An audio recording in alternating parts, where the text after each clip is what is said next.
Assalamualaikum warahmatullahi wabarakatuh. Perkenalkan, nama saya Ilmi Fadilah Harahap dari kelas Matematika Dik-F 2018.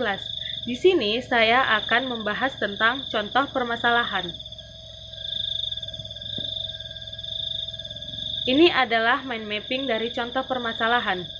Yang pertama ada akses data langsung, kedua menjumlahkan deret, ketiga mengelompokkan data, 4. Memilih operasi berdasarkan pilihan, kelima menghitung nilai rata-rata dan varians, 6. Masalah stok pada sebuah toko buku, 7. Pembayaran cicilan, 8. Penyemprotan tanaman, 9. Analisis pemain hoki, dan yang ke-10 perubahan populasi ikan laut.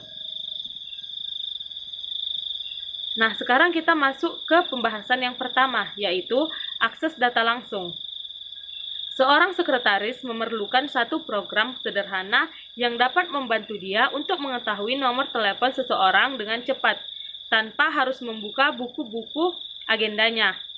Andaikan nama-nama orang tersebut adalah sebagai berikut, yaitu Anton dengan nomor telepon 0411324678, Bahrul 0214346783, Charles 0222561234, Daud 0411567342. Nah, analisisnya yang pertama yaitu ketika program dijalankan maka akan muncul permintaan untuk memasukkan satu nama.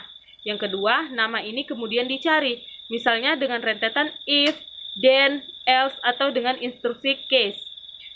Yang ketiga, bila nama tersebut ketemu, maka nomor teleponnya akan ditampilkan. Dan yang keempat, bila nama tersebut tidak ada, maka tampil nama tersebut tidak ada.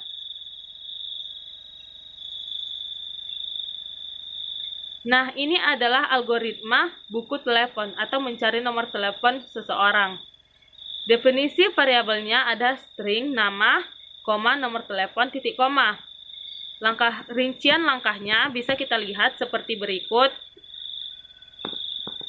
Seperti ini rincian langkahnya. Nah, jika terdapat yang dicari itu tidak ada namanya, dia akan seperti ini, default, nomor telepon, nama tersebut tidak ada, seperti itu. Setelah itu, encase, write, nomor telepon, titik koma.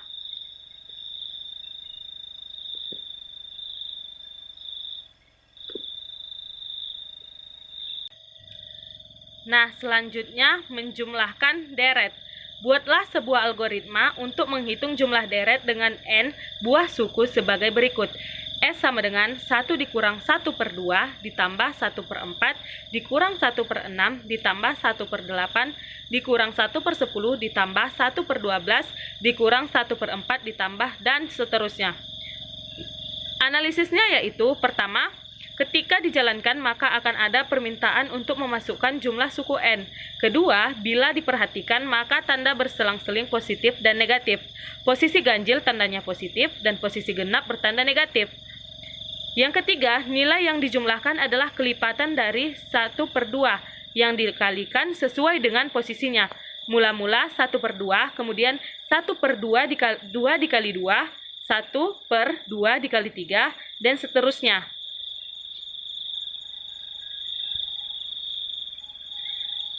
Nah, seperti inilah algoritma jumlah deret V1 atau menjumlahkan deret bersuku n dan jumlah deret V2 atau cara lain menghitung jumlah deret. Dapat kita lihat seperti ini.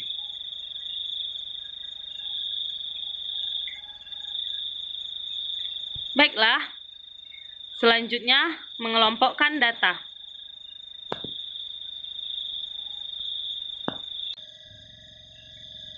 Andaikan dari keyboard dimasukkan n buah data atau bilangan bulat dan kemudian akan dikelompokkan menjadi dua macam, yaitu kelompok bilangan ganjil dan kelompok bilangan genap dalam bentuk jumlahan, maka keluarannya berbentuk seperti berikut, yaitu jumlah bilangan ganjil sama dengan titik-titik, jumlah bilangan genap sama dengan titik-titik. Analisis. Yang pertama, berapa banyak data yang harus diketahui terlebih dahulu n. Yang kedua, lakukan perulangan sebanyak n kali untuk A. Meminta data, B. Memeriksa data apakah termasuk ganjil atau genap, C. Menjumlahkan data sesuai kelompoknya. Dan yang ketiga, tampilkan hasil penjumlahan.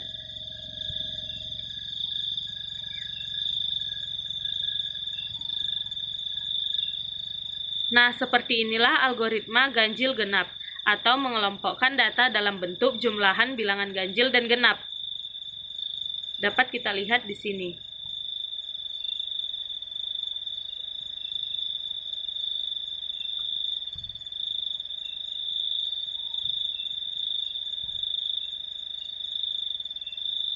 Nah, selanjutnya memilih operasi berdasarkan pilihan. Pilih operasi yang diinginkan, baik yaitu penjumlahan, pengurangan, pembagian, ataupun perkalian. Jenis operasi, masukkan angka 1, masukkan angka 2, hasil sama dengan. Masih mau coba Y per T. Apabila jawaban untuk mencoba ulang adalah Y, maka menu operasi di atas akan dimunculkan kembali dan proses yang sama berulang hingga jawaban pengguna program adalah T.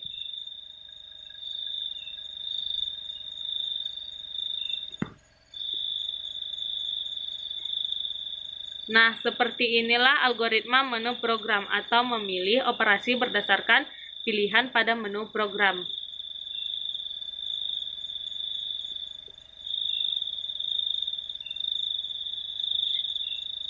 Baiklah, kita lanjut.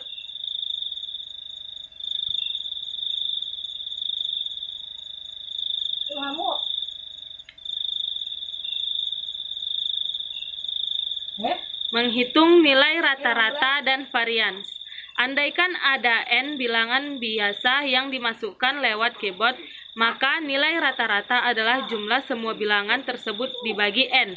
Dengan kata lain, rata-rata sama dengan x1 tambah x2 tambah sampai tambah xn per n sama dengan sigma x per n.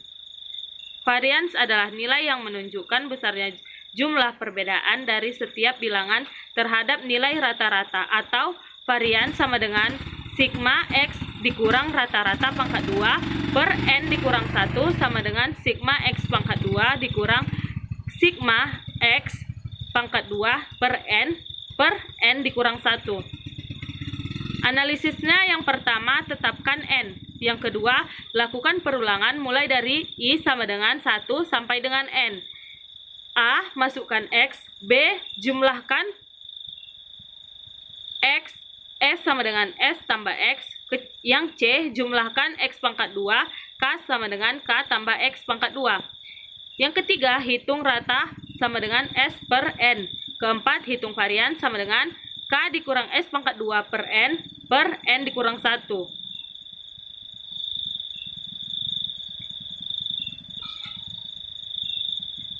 Nah, seperti inilah algoritma nilai rata dan varians, atau menghitung nilai rata dan varians dari n buah bilangan.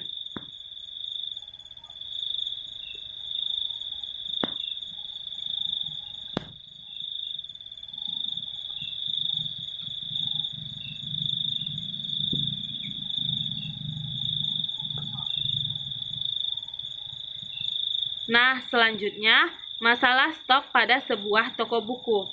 Informasi awal yang tersedia bagi toko buku kampus adalah sebagai berikut. Yang pertama, kode buku berupa kode 5 digit. Yang kedua, jumlah yang ada pada stok buku. Ketiga, klasifikasi buku. Angka 1 menyatakan buku wajib. Angka 2 menyatakan bacaan tambahan. Yang keempat, perkiraan jumlah mahasiswa yang mengikuti program mata kuliah tertentu. Kelima, status buku. Bila 1 berarti buku baru dan 0 berarti buku lama. Keenam, harga beli dari penerbit.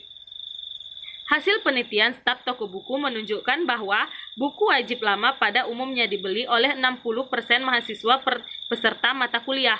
Buku wajib baru umumnya dibeli oleh 85% peserta mata kuliah. Buku bacaan tambahan yang pernah digunakan sebelumnya dibeli oleh 25% peserta mata kuliah. Bacaan tambahan baru dibeli oleh 40% peserta mata kuliah. Jumlah buku yang harus dipesan adalah selisih antara jumlah kebutuhan dengan jumlah stok. Apabila selisih ini negatif, berarti ada kelebihan stok sehingga harus dikembalikan ke penerbit. Harga jual buku adalah 125% harga beli apabila harga beli sama atau kurang dari Rp50.000. dan 120% harga beli apabila harga belinya lebih dari Rp50.000.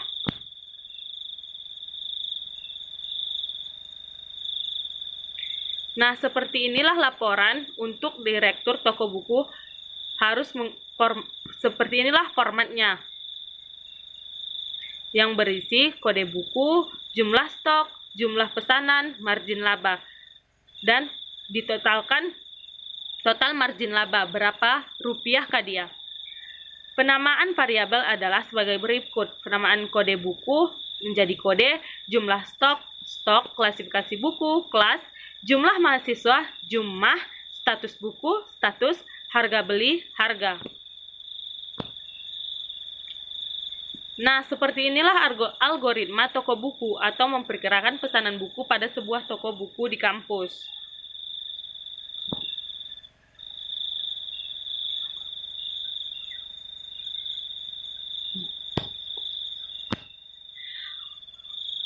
Oke, selanjutnya adalah pembayaran cicilan. Sebuah algoritma akan disusun untuk mencetak daftar pembayaran cicilan. Variabel yang terkait antara lain adalah 1. Modal, total modal yang dipinjam, 2. Bunga pinjaman per tahun. Ketiga, lamanya pinjaman dalam tahun. Keempat, cicilan per bulan. Besarnya cicilan dihitung berdasarkan rumus seperti di slide ini, yaitu cicilan sama dengan modal dikali bunga tambah 1 pangkat N per bunga tambah 1 pangkat N dikurang 1. Bunga dihitung per bulan sehingga bunga sama dengan bunga per 12 dan N adalah lamanya pinjaman dalam bulan sehingga N sama dengan lama dikali 12.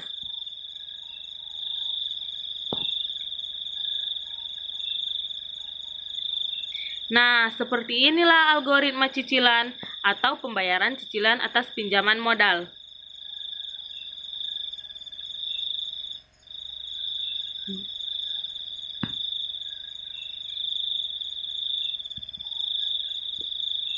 Baiklah, selanjutnya. Oke, selanjutnya ada penyemprotan tanaman. Sebuah perusahaan agribisnis memiliki pesawat-pesawat kecil yang disewakan untuk melakukan penyemprotan tanaman pada areal perkebunan yang luas. Biaya sewa yang dikenakan adalah sebagai berikut. Yang pertama, type 1, penyemprotan rumput atau alang-alang Rp250.000 per hektar.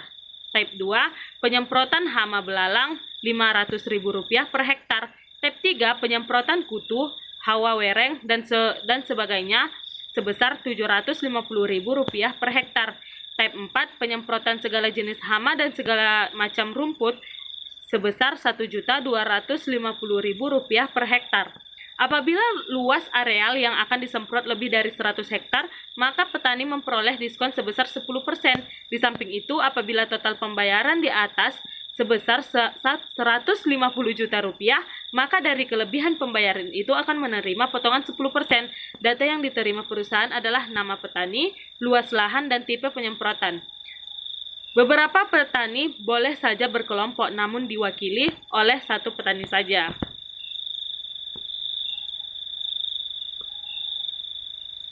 Nah, seperti inilah algoritma penyemprotan atau menghitung biaya penyemprotan tanaman. Dapat kita lihat di dalam slide ini.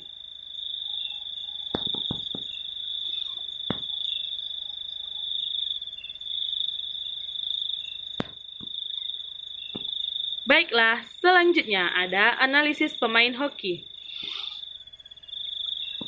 Suatu tim olahraga profesional pada umumnya memiliki suatu sistem untuk melakukan analisis terhadap pemain-pemainnya. Sebagai contoh, suatu tim hoki memerlukan beberapa data dari setiap pemainnya. Antara lain, 1. Nama pemain, umur, tinggi badan, berat badan, skor musim tanding yang lalu, asisten musim lalu atau membantu hingga teman scoring, penalti yang diperolehnya, dan faktor liga. Yang kedua, nilai setiap pemain dihitung sebagai berikut. Nilai sama dengan skor tambah assist tambah penalti per 4 ditambah tinggi tambah berat per 5 dikurang umur dikali faktor liga. Buatlah algoritma yang membaca data 20 orang anggota tim, kemudian menghitung nilai masing-masing pemain. Buatlah daftar penilaian pemain ini dan kemudian cantumkan nama pemain yang memiliki nilai tertinggi di akhir daftar. Seperti ini algoritma nilai pemain atau menghitung nilai setiap anggota tim hoki. Dapat kita amati di sini di dalam slide.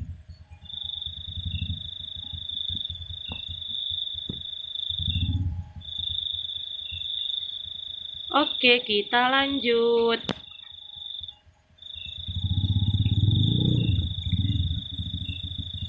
Baiklah, yang terakhir adalah perubahan populasi ikan laut.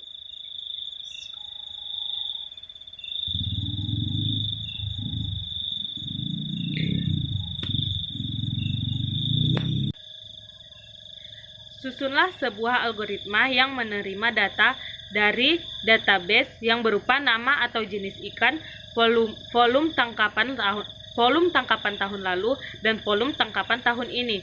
Kemudian, hitung perubahan volume tangkapan melalui formula. Formulanya adalah perubahan sama dengan volume tahun ini dikurang volume tahun lalu per volume tahun lalu dikali 100%. Bila perubahan positif dan lebih dari 50%, beri tanda plus+, yang berarti perdagangan jenis ikan ini perlu diawasi. Dan bila perubahan negatif lebih dari 30%, maka beri tanda 2 tanda seru, yang berarti perlu adanya penambahan bibit ikan jenis ini agar populasinya bisa meningkat. Nah, seperti inilah algoritma populasi ikan atau menghitung perubahan populasi ikan.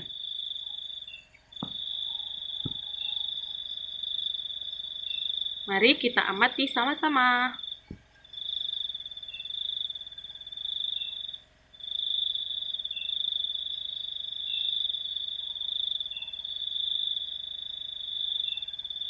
Selesai. Nah, terima kasih. Sampai disitulah penjelasan dari saya. Kurang lebih saya mohon maaf. Dan saya akhiri. Wassalamualaikum warahmatullahi wabarakatuh. Bye-bye.